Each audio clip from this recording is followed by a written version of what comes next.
আসসালামু আলাইকুম প্রিয় দর্শক, সবাই কেমন আছেন? প্রতিদিনের মতো চলে আসলাম এই মুহূর্তের আজকের সবচেয়ে গুরুত্বপূর্ণ আবহাওয়ার খবর নিয়ে। আগামীকাল 7ই এপ্রিল 2025 রোজ সোমবার আগামী 24 ঘন্টা থেকে 48 ঘন্টার মধ্যে রাজধানী ঢাকা বিভাগ থেকে শুরু করে দেশের বিভিন্ন অঞ্চল জুড়ে ধেয়ে আসছে তীব্র কালবৈশাখী ঝড়সহ ভারী বজ্রপাত এবং শিলাবৃষ্টি। তো প্রিয় দর্শক, আগামী 24 ঘন্টা থেকে 48 ঘন্টার মধ্যে কোন কোন অঞ্চলগুলোতে ঝড় বৃষ্টির সতর্কতা দিল বাংলাদেশ আবহাওয়া অধিদপ্তর। এছাড়াও আমরা এই মুহূর্তে ইউরোপিয়ান আবহাওয়ার পূর্বাভাস মডেল রাডার এবং জাপানিজ আবহাওয়ার পূর্বাভাস মডেলের রাডার থেকে কি আপডেট পাচ্ছি ঝড় বৃষ্টি নিয়ে অবশ্যই জানিয়ে দেব। শেষ পর্যন্ত ভিডিওটি দেখার অনুরোধ রইল। কে কোন জেলা থেকে দেখছেন কমেন্ট বক্সে জানাতে ভুলবেন না। প্রতিনিয়ত আবহাওয়ার খবর পেতে আমাদের ইউটিউব চ্যানেলটিকে সাবস্ক্রাইব করে নিতে অবশ্যই ভুলবেন না। তো প্রিয় দর্শক, আমরা শুরুতেই এই মুহূর্তে স্যাটেলাইট রাডারের দিকে একটু নজর রাখবো কি পরিস্থিতি মেঘের আনাগোনার সেটি দেখার জন্য। তো প্রিয় দর্শক, আমরা এই মুহূর্তে সরাসরি চলে আসলাম ইউরোপিয়ান আবহাওয়ার পূর্বাভাস মডেলের রাডারের উপগ্রহ চিত্রে।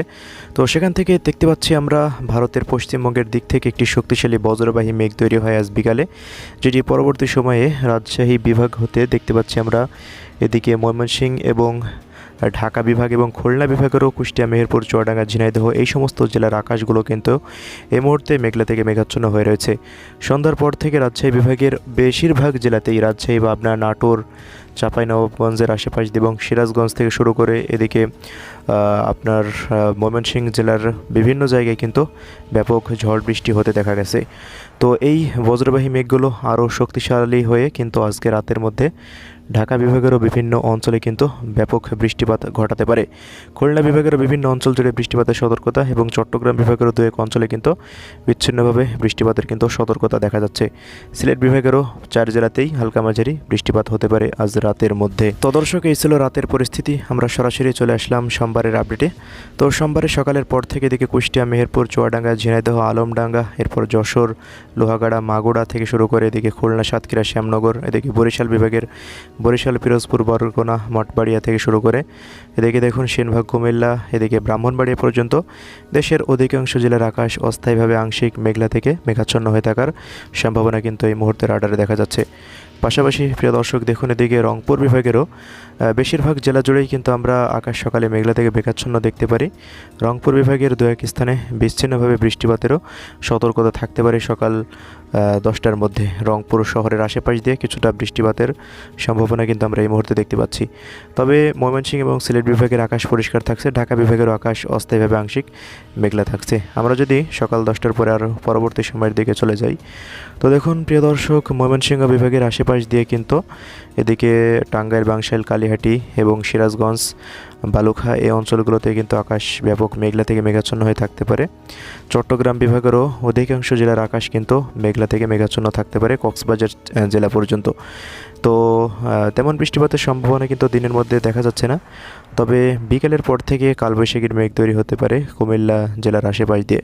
তো কুমিল্লার আশেপাশ দিয়ে এবং সেনভাগের দিক দিয়ে কিন্তু কিছুটা বিচ্ছিন্নভাবে বৃষ্টিপাতের কিন্তু সম্ভাবনা তৈরি হতে পারে। ভারতের কলকাতার দিক দিয়েও কিন্তু ব্যাপক পশ্চিমবঙ্গের দিক দিয়ে মেঘ তৈরি হতে পারে বিকেলের পর, যেটি আজকের নেই কিন্তু আঘাত আনতে পারে দেশের মধ্যে রাজ্যে বিভাগ হতে। তেমনটাই পরিস্থিতি কিন্তু রাডারে দেখা যাচ্ছে। আমরা 8 তারিখের আপডেটে চলে আসলাম। 8 তারিখ মঙ্গলবার। তো দেখুন 8 তারিখ মঙ্গলবার থেকে কিন্তু আবহাওয়ায় পরিবর্তন শুরু হয়ে যেতে পারে। দেশের উত্তরবঙ্গের দিক থেকে কিন্তু ব্যাপক ঝড় বৃষ্টি প্রবেশ করতে পারে রংপুর বিভাগ হয়ে। রাজধানী ঢাকা বিভাগ হয়ে কিন্তু তীব্র ঝড় বৃষ্টির তাণ্ডব থাকবে, এমনটাই কিন্তু এই মুহূর্তে আমরা রাডারে দেখতে পাচ্ছি। তো দেখুন প্রিয় দর্শক, ঢাকা বিভাগে আসছে তীব্র ঝড় বৃষ্টি 8 তারিখের পর। খুলনা এবং এদিকে বরিশাল বিভাগেও আকাশ ব্যাপক মেঘলা থেকে মেঘাচ্ছন্ন হয়ে থাকার কিন্তু সম্ভাবনা রয়েছে। রাত্রিকালীন সময়ে আমরা ব্যাপক ঝড় বৃষ্টির সম্ভাবনা দেখতে পারি ঢাকা থেকে শুরু করে এদিকে ধামরাই, মুন্সিগঞ্জ থেকে শুরু করে দেখুন কাপাসিয়া, কিশোরগঞ্জ, এদিকে নারায়ণগঞ্জ, এরপর শিবচর, মকসেদপুর, গৌরনদী, টঙ্গিপাড়া, এরপর এদিকে দেখুন গৌরনদীর আশেপাশ দিয়ে এদিকে মানিকগঞ্জ, শরীয়তপুর, মাদারীপুর এবং কুষ্টিয়া জেলা থেকে শুরু করে খুলনা বিভাগের অধিকাংশ জেলা জুড়েই কিন্তু ব্যাপক ঝড় বৃষ্টির সতর্কতা এই মুহূর্তে রাডারে কিন্তু দেখা যাচ্ছে 8 তারিখে। বরিশাল বিভাগের অধিকাংশ জেলা জুড়েই কিন্তু বিচ্ছিন্নভাবে বৃষ্টিপাতের কিন্তু সতর্কতা দেখা যাচ্ছে। পাশাপাশি সিলেট বিভাগেরও যে জেলাগুলি রয়েছে 4 জেলাতেই কিন্তু বিচ্ছিন্নভাবে ঝড় বৃষ্টির সতর্কতা এই মুহূর্তে রাডারে দেখা যাচ্ছে 8 তারিখের পর। আমরা এর পরবর্তী সময়ে চলে যাব। তার আগে দেখুন ময়মনসিংহ বিভাগের দিক দিয়েও কিন্তু হালকা থেকে মাঝারি ধরনের বৃষ্টিপাতের সতর্কতা রয়েছে। রাজশাহী বিভাগেরও দু এক অঞ্চলে কিছুটা বিচ্ছিন্নভাবে বৃষ্টিপাত থাকতে পারে, বেশিরভাগ জায়গা নয়, দু এক স্থানে। এই হলো পরিস্থিতি।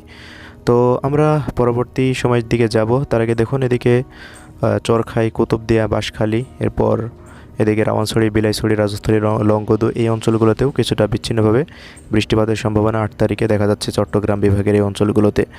9 তারিখের পর থেকে আবহাওয়া কিছুটা পরিষ্কার থাকতে পারে। দেখুন সারাদিন তেমন বৃষ্টিপাতের সম্ভাবনা নেই, তবে আকাশ কিছুটা মেঘলা থেকে মেঘাচ্ছন্ন থাকতে পারে। 10 তারিখের পরে এমন দেখা যাচ্ছে। তবে 10 তারিখের সকালের পর থেকে দেখুন চট্টগ্রাম বিভাগ হয়ে তীব্র ঝড় বৃষ্টি প্রবেশ করার সম্ভাবনা দেখা যাচ্ছে। ঢাকা বিভাগের অধিকাংশ জেলার আকাশ মেঘলা থেকে মেঘাচ্ছন্ন থাকবে এবং উত্তরবঙ্গের দিক থেকে শক্তিশালী বজ্রবাহী মেঘ প্রবেশ করার ব্যাপক সম্ভাবনা কিন্তু এই মুহূর্তে রাডারে আপডেট হয়ে যাচ্ছে। তো প্রিয় দর্শক, বাংলাদেশের আবহাওয়া দপ্তরের রিপোর্ট অনুযায়ী 10 তারিখের পর হতে আগামী 20 তারিখ পর্যন্ত দেশের মধ্যে লাগাতার একদিন পরপরই কিন্তু ব্যাপক ঝড় বৃষ্টি কিন্তু হতে পারে, এমনটাই কিন্তু বাংলাদেশ আবহাওয়া দপ্তরের পূর্বাভাসে পাওয়া গেছে। তো দর্শক, এই ছিল আমাদের হাতে থাকা আজকের সংক্ষিপ্ত আবহাওয়া পরিস্থিতি। তো আগামী শুক্রবারের পর থেকে একটি নিম্নচাপ দেশের মধ্যে প্রবেশ করতে পারে, যেটি কক্সবাজার জেলা দিয়ে প্রবেশ করবে। বান্দরবান, খাগড়াছড়ি, কুতুবদিয়া, মহেশখালী, টেকনাফ এই অঞ্চলগুলোতে কিন্তু ব্যাপক তাণ্ডব চালাবে, এমনটাই কিন্তু এই মুহূর্তে আমরা রাডারে দেখতে পাচ্ছি। তো এই বিষয়ে আরও বিস্তারিত আপডেট আসবে পরবর্তী কোনো ভিডিওতে। ততক্ষণ সবাই ভালো থাকবেন, সুস্থ থাকবেন। আল্লাহ হাফেজ।